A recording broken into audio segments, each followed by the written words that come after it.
Welcome back to my channel. Kung bago ka pa lang at nabataan ka sa channel na ito, huwag mo namang kalimutang i-click ang subscribe button. Baka isa ka sa mga nag-iisip kung alin ba sa platform na ito ang pinakamagandang gamitin. Ginawa ko ang video ito para mas malaman mo kung alin sa dalawang ito ang mas magandang gamitin. Halimbawa, kung magka-cash in tayo sa 7-Eleven using GCash, magkakaroon ito ng 2% deduction o charge na hindi ibabalik sa atin ni GCash kahit wala pa naman tayo sa limit na 8,000.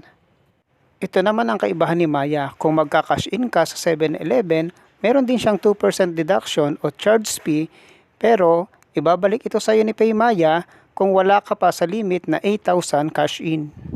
Kaya sa pagka-cash in pa lang, malalaman na natin kung si GCash o Maya ang mas convenient na gamitin. Halimbawa, kung magta-transfer tayo ng pera using GCash, marami din namang accredited na bank si GCash na pwede mapag-transferan natin ng pera. Ang problema nga lang, meron siyang fixed na charge sa bawat bank transfer na gagawin natin. Subukan natin mag-transfer from GCash to PayMaya. Ilagay lang natin ang 12-digit number. As you can see, meron siyang charge na 15 pesos. Mas malaki pa yung charges kaysa doon sa pinadala natin. Kung sa PayMaya naman ang gagamitin natin na mas kilala na sa tawag na Maya, pwede rin tayo mag-transfer ng pera from Maya to GCash. Ang mas maganda nga lang dito, wala siyang mga charges. Subukan natin magpadala from Maya to GCash. As you can see, makikita nyo dyan na wala talaga itong charges.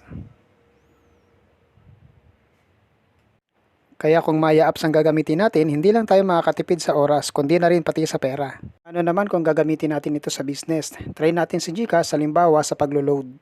Kung sa Maya, gaya ng alam ng iba, kapag naglo-load sila, meron silang nakukuhang rebate sa kada load. Tingnan natin sa GCash kung meron din. Type lang natin yung number na lo-loadan. Antayin lang natin. Ayan, as you can see, meron siyang extra charge. Kung sa Maya, meron siyang rebate. Sa GCash, merong extra charge.